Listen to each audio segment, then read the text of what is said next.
Alright, what is up everybody? Welcome back to the channel. My name is Chris and today I am back with another video here. And the Flyers have made a signing. I know I'm a little late on this. I was out to dinner. I took my phone and ALEKSEI KOLOSOV signed ELC. I'm really excited about this. I am. KOLOSOV is the guy that, I mean, you heard it before from Brent Flair on... You know, he's not even one of, he is the best player that they've ever drafted. You know, that you don't really hear that often with a goaltender, right?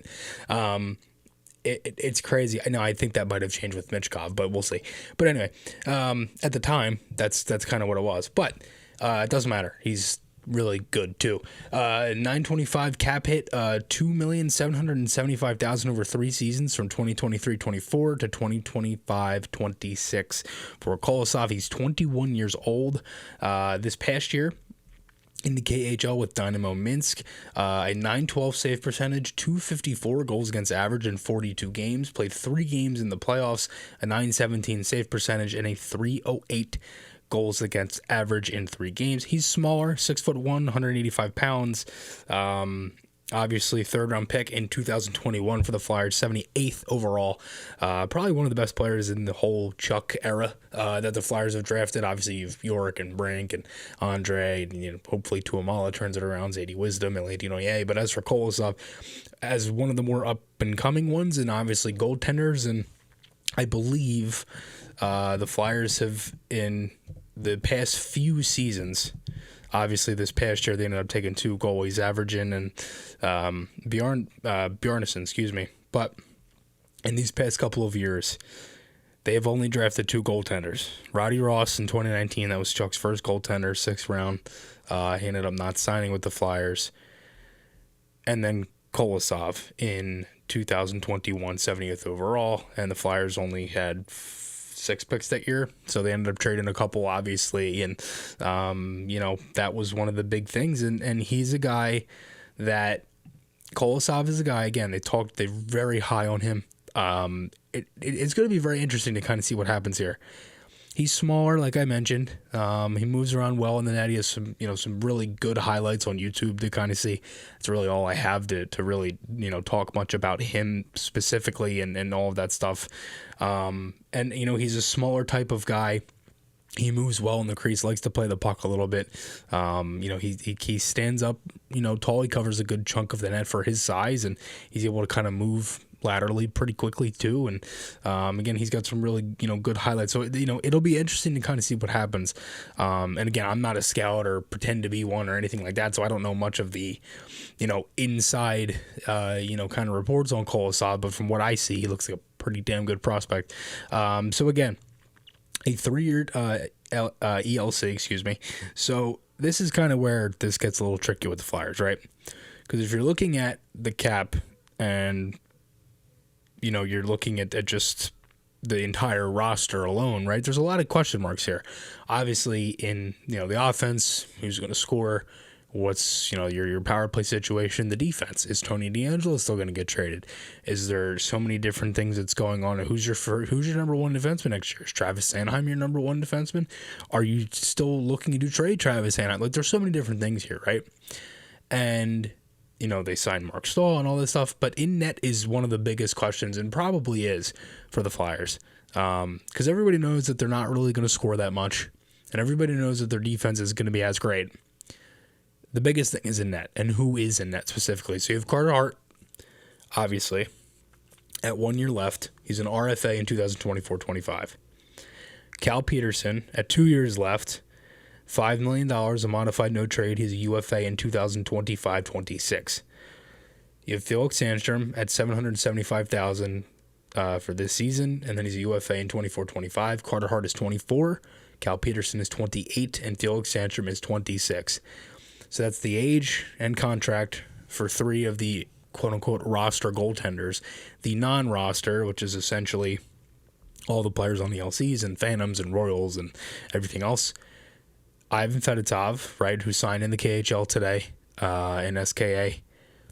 Contract is told, essentially taken off the books for the Flyers.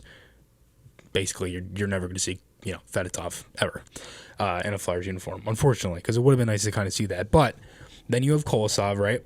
Signs. He is in RFA in 2026-27, like I mentioned. And then you have Samuel Urson, who has 1 year left at $859,167, and he's an RFA in 2024-25.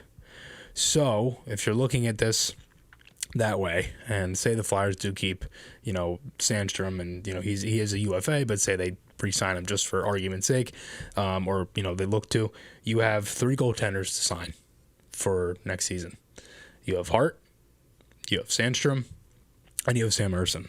So 2 of those 3 are going to be getting some good money, and I don't think the Flyers are trading Carter Hart, so I think he's going to be a Flyer, and Hart's going to definitely need a pay raise from the 3.9 that he makes now. Urson's going to make a lot more than the $859,167 that he makes currently, so there's going to be a little bit of a pay raise here, and I think next year I really look at Kolosov to be in the AHL. I mean, he's a phantom. I don't think he's going to make the Flyers. I think he's going to need a little bit more time. I do think it's going to be Urson with Kolosov as backup in Lehigh Valley to start the year. Just to start the year. I think Peterson is going to end up out-dueling Urson in camp, and he's going to be the backup. And then I think things might change. I could be dead wrong, but I just look at it like this. I think Peterson's probably a little more motivated. Not saying that he's not, and I should word that differently. It's not what I mean. He's not more motivated than Urson, because I think Urson's motivated enough, right? I'm not trying to say that. I'm not saying that there's like a battle between the two. That's not what I mean. I think what I'm trying to say is I think the change of scenery and kind of that whole thing for Peterson probably outweighs that for Urson, I think, because it's kind of like one of his last chances, if you get what I'm saying. Especially on this type of contract, this is probably the most money he's going to get unless he rebounds completely, because he's at $5 million. He's 28. He's got 2 years left. He'll be 30. But by the time he's a UFA, I just have that type of feeling where it's like, all right, this is basically the last shot for my career. That's kind of how I see it for Peterson. As for Urson, again, I am fine with either or.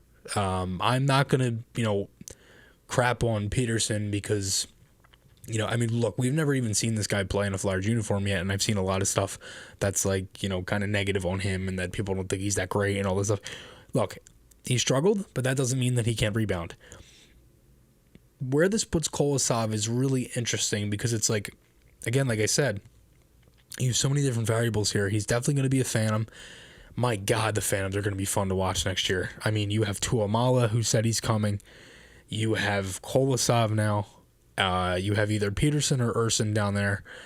Your defense looks pretty good. I mean, you have Andre, and if he ends up coming over, which I'm hoping that he's at least a Phantom to start the year. Ginning had a good season. Ronnie Attard signed with the Flyers, and it's a 2-way deal for this 2023-24. Helge Grans. You have Ethan Sampson, who I think is probably going to be a Phantom. On the offensive side of things, I think Forrester is a Flyer, but you add Tuamala to that mix. Dinoye probably going to be down there for a little bit. Bobby Brink is obviously still going to be with the Phantoms if he does not make the Flyers out of camp. Avon, I think, definitely could push. We'll see. It'll be interesting.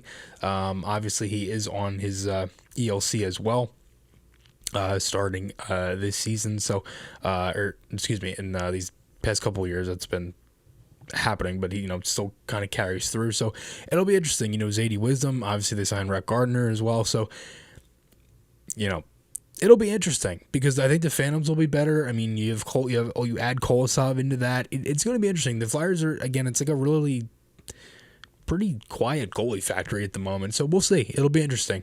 Let me know your guys' thoughts below. Make sure to hit that like button, subscribe button if you enjoyed watching this video. Make sure to check out Maher Media and everything else. We actually have a giveaway from development camp, 2 signed posters from everyone, essentially. All the players, invites, everything. So check that out. If you want to, either if you want to enter the giveaway, it could either be on Twitter or Instagram. So check that out if you're interested. And thanks everybody again for all the support, and I'll talk to you all again soon.